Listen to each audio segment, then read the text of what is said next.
Hi everyone and welcome back to my channel. Thank you so much for joining me today. Today we are going to be doing a video showcasing a new product. I'm super excited to try it. I've worked with this brand in the past. They are amazing.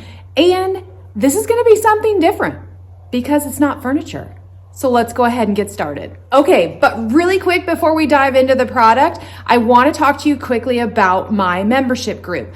I developed a brand new membership group and I'd love for you to be a part of it. Here's what you get in the membership group. I'm going to list it for you right here so that you don't have to sit here and listen to me talk the entire time. What I will tell you though, it is an amazing group and it's no obligation because it's a monthly group. You can stay for a month or you can hang out for the long haul and learn all the things. I'd love to have you in my group. And if you're interested, I'll put it right down here how you go join. Okay, so this is what we're going to be making over today. I know. What am I talking about? Well, first we need to clear it, so let's do that.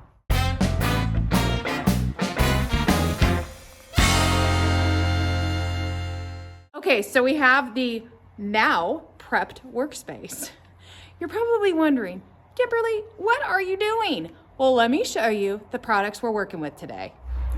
All right, let me give you a breakdown of what is in the kit.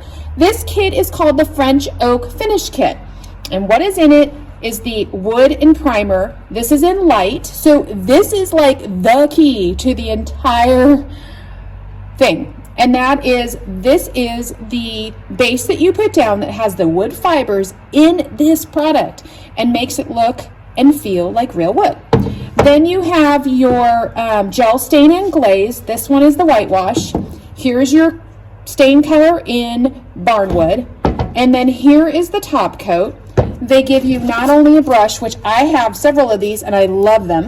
They give you the wood graining tools, and then this is for your top coat. Let's go ahead and get started. I'm so excited. Okay, and because they're not gonna leave you hanging or worried about what to do when you get your kit, they give you step-by-step instructions on how to do it. I'm gonna run you through each step as we do this video, but let me just tell you, here it is here, and let me just tell you how simple it is. And again, I've done this before, so I am familiar with it, but I'm gonna run it down for you. You clean it, you paint it, you grain it, you stain it, you seal it. That's it. It is not that difficult to do. And in the end, you're gonna get an awesome, awesome look. So let's check it out. Okay, so first thing we wanna do is clean it. Now the instructions do say do not use a TSP product. So we're gonna go ahead and what I'm gonna do, because it's MDF, is I'm gonna use a little combination of Crud Cutter and just some water. MDF tends to really soak in any liquids, and honestly, this was covered with paper. I'm not too terribly concerned. Now, if you were gonna do this on furniture, I definitely would use the Crud Cutter and wipe it down completely.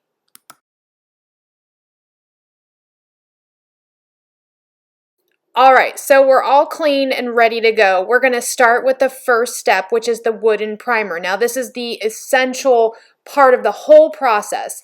This right here has 67% wood fibers in this product. It's super, super cool.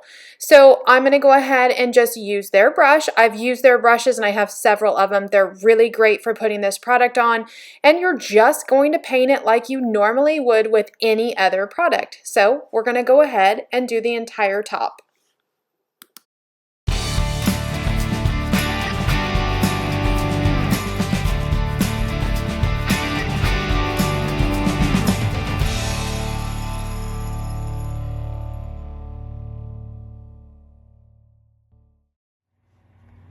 I went ahead and switched up the camera angle because I noticed that it was getting more me and less of the countertop, and we don't need that.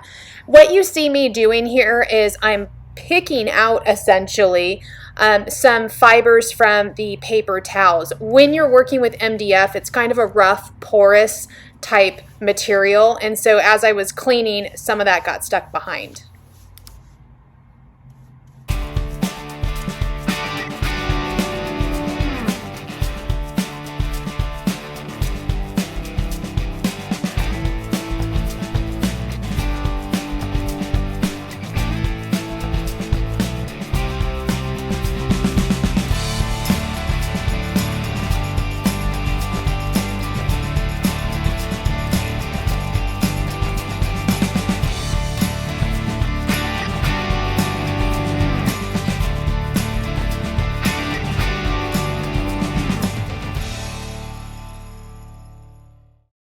Okay, so first step to do this. Oh, wait a minute. Hold on. Back up. First step is to prep it. Now you saw me prep it. What I ended up doing, it says do not use a TSP alternative, which I mentioned in that segment. So what are your options? Any, cleaner like a crud cutter, that's not TSP.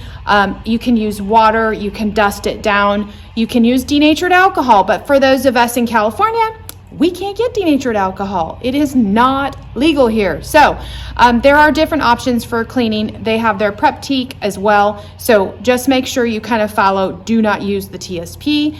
Apparently it just doesn't work well with it. So they're telling you to stay away from that. All right, next step is to go ahead and get your liquid wood on there. And let me just read you the little snippet from the instructions. It says to paint on 1 coat of the reticulated liquid wood. Don't worry about the brush strokes. Gotta love that. Make your final strokes long and even. What you saw me doing was that I did kind of do this thing on the edges just to make sure that I was getting it all on the edges. And then it says apply in the direction of your grain. Of course, this doesn't really have any grain, but if you do have grain, apply in that direction. Now it does say clean your brush in between while you're waiting for it to dry. Here's the cool part. It says the project has a 2-hour to dry completely, or use a blow dryer or heat gun, which I use a heat gun, not a blow dryer, and it can dry as quickly as 10 to 15 minutes. There you go. Plus, we're really warm here today, so I have a feeling this is going to dry pretty darn quick. For best results, apply 2 to 3 coats, lightly sanding after each coat dries. Now you saw me kind of picking things out with my finger. You know what that was? It's because it's MDF, which it's a little rough. So my paper towel left behind some little bluebles. So that's what I was doing when I kept touching it with my finger. But you don't have to, you can always just lightly sand it out. When I say lightly sand, I would use a sanding pad, and I will show you what those look like, as well as link them down below in the show notes because they're fantastic and you can get them on Amazon for a really good deal. This is what they look like. This is a used one, but it doesn't matter. You can use these over and over and over, and they come in several different grits, medium, fine, extra fine, stuff like that. So we're gonna let this dry. It's already dry, but I'm gonna let it dry a little bit longer because I can touch and feel that it's cool, which means it's not dry yet. So I'm gonna go ahead and let this set up. We will come back and we will do a second coat. I think for today's video, we're gonna do 2 coats of the liquid wood. The fun part is what comes next, because on coat 2 or 3, whichever you choose, that's when you use your wood graining tool. I knew you were wondering.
Okay, so let me show you what happens when you don't like the way it looks. I don't like the way this last one looks. See that? It looks funky. And the reason why is because I was getting too much product in my graining tool. So if you don't like the way it looks, all you have to do is take your brush and literally just paint right over it, and then you can do it again with the graining tool. So that's what I'm gonna do. Fun. So I forgot, it's been a long time since I used this graining tool. So the key is not to just drag it straight across.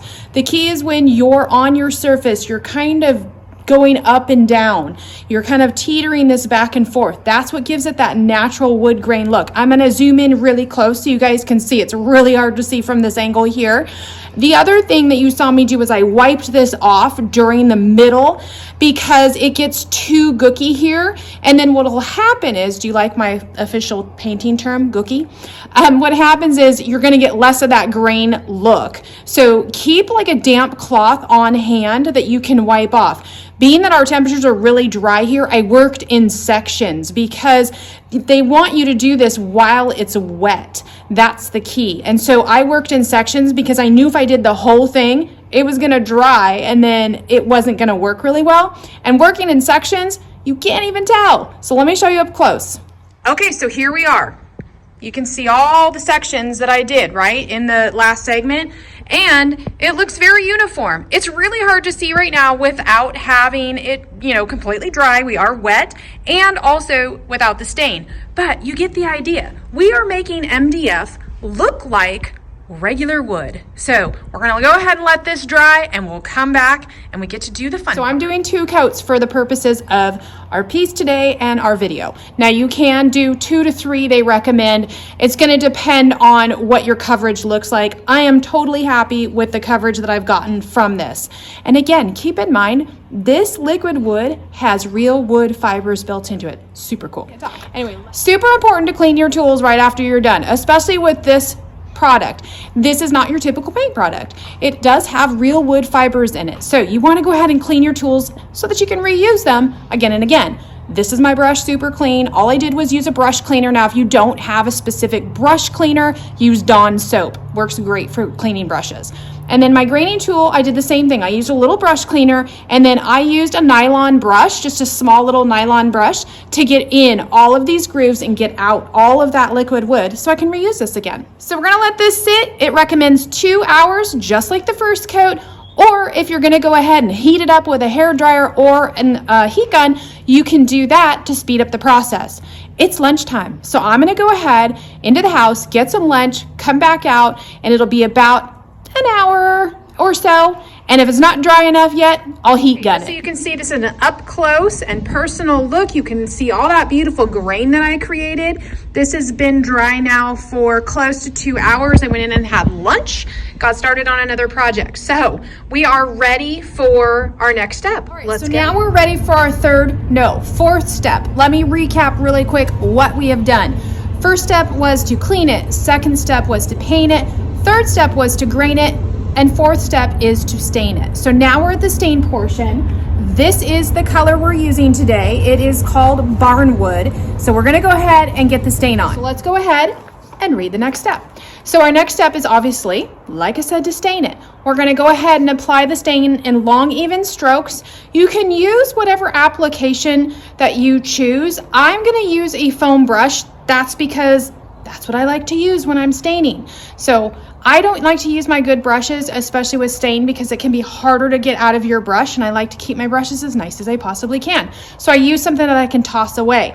I would suggest staying away from natural bristle brushes because you may lose some of those bristles in your stain. Anyway, so you're gonna go ahead and apply your stain. You want to reference whatever stain you're using. In this case, we are using the Retique stain that came in our kit. But as a side note, if you didn't know, you can use a different brand of stain if you want. Today we're doing the kit. It has their stain in it, and I have to say I have used their stains many times and I love them. So the color that we're using today, the first color, because this is a multi-layer look, this is Barnwood.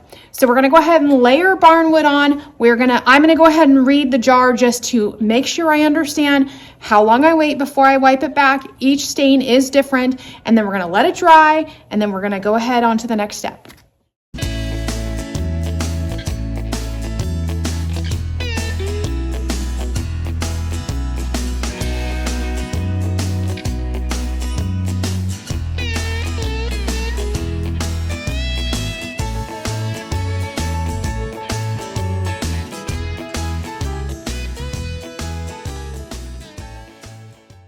stepping back a little bit so you guys can really kind of see what it looks like.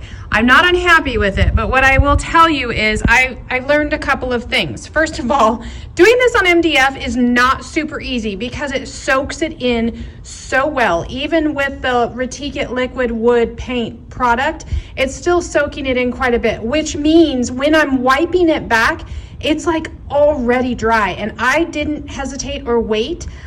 So yeah. If you're doing it on MDF, know that it soaks in pretty well. I'm not unhappy with the fact, and this is what I'm talking about. So see, when I went to wipe that back right there, it was already dry. So I couldn't keep wiping it back. It was already kind of soaked into that area. The only other thing that I would do differently is on my edges here, because I'm so close to my other counter and my toolbox over here, my edges didn't come out as good as I would normally like. I should have pulled this entire counter out so that I could have gone like completely off the edge and not had to stop and start on my edges, because that's exactly what will happen. You'll get those stop and start marks. But for what we're working with today, being my workbench, I'm not unhappy with this at all. Now, we're not done. We're gonna go ahead and let this dry, and we have another step. This kit is called the French Oak Finish Countertop Kit. So we put on the barnwood, and then we have another step, which is the whitewash. So as soon as this is dry, and it does say to let it dry overnight, I'm going to double check with my contact at Retique just because I'm not super familiar with working with their stains, and make sure that that is accurate. And then I'll let you guys know before we do our next segment, which is the whitewash. Just heard back from my Retique liquid wood contact, and I verified with her that all their products dry time is 2 hours. So I don't have to wait overnight.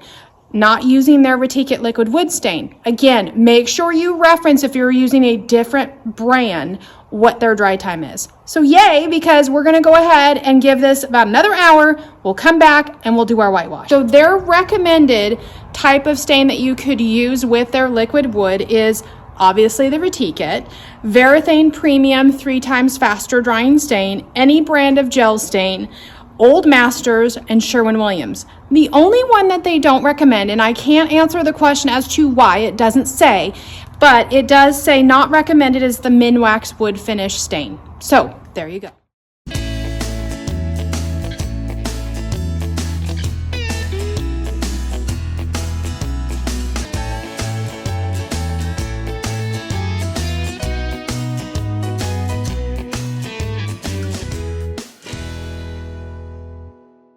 So let me show you the not final product, because we still have one more step, and that is to seal this. So we'll let this dry for about 2 hours and we'll come back. I'm really happy with it. Actually, it's really pretty. I didn't mind just the barnwood, but after putting on the whitewash coat, it's so super pretty. So what do I think so far? Now, I don't have the top coat on just yet, but I really like it. First of all, what's not to like about this finish? The colors together are amazing. Now, I will tell you I made a mistake, and I do enjoy actually making mistakes on camera. My mistake was I should have had this pulled out in my work area where I normally work and not close to my toolbox and the other counter. Because what that did is it prevented me from taking my brush all the way off the entire piece and having a nice, not a stop and start mark here on the end. And so when you saw me, I was doing this and then doing my long stroke. Typically I wouldn't do that. I would take my long stroke and go all the way off, creating a nice even finish. So that on the edge right there, I'm not super happy with, but again, this is just for me in my workshop, and I was testing out this new kit, so it's okay. But our next step is to go ahead and add this, which is their top coat. Now, this is not just your average top coat. This is a water-based epoxy alternative.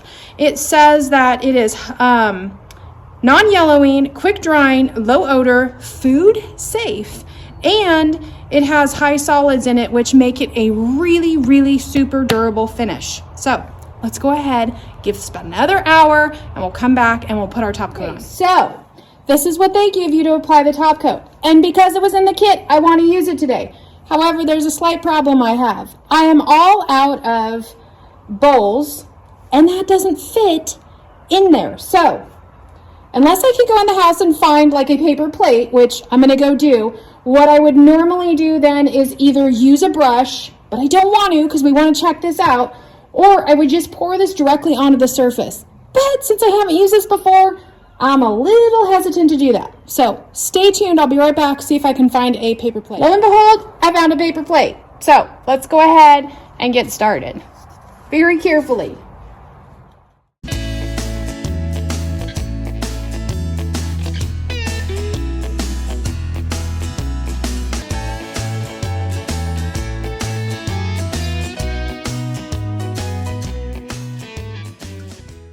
So we're going to go ahead and let this dry, again, 2 hours, and then apply another coat. Because this is a countertop kit, I would recommend multiple coats. And if you want, you can sand in between if something flies into it. Again, using those really fine sanding pads is your best bet because you won't scratch your finished surface. So let's go ahead and let that dry for 2 hours. I will come back and repeat the process. Up to 3 times is what I would recommend. We're not going to do that back on camera though. You've seen it, you've done it, you've been there. All right, here is our finished final product, and I have to say I am super happy with the finish. I knew I would be. I've used this product before. Although this kit is new to me, I am loving the color combination, and now my ugly MDF looks like wood. Now, if you liked this video, I'm going to ask you a favor. Not only if you like it, but if you really liked it, go give me a super thanks. You'll see it right down below here. It's a little heart, and it's a new thing that YouTube's come out with. And it's a little way of thanking me for all the free content I provide you. So thank you if you do that, but thank you if you don't, just for being here. All right, you guys, thank you so much for joining me today. I so appreciate you being here and being subscribers. If you aren't subscribed, make sure you go hit that subscription button as well as the post notification bell so you can get all of my latest videos and know when they're released. It also helps keep my channel going and keeps me supported. I so appreciate that. If you have any positive questions or comments, make sure you leave them down below as I'll always answer your question, and I love engaging with you guys. Thank you again, and I'll catch you on the next video.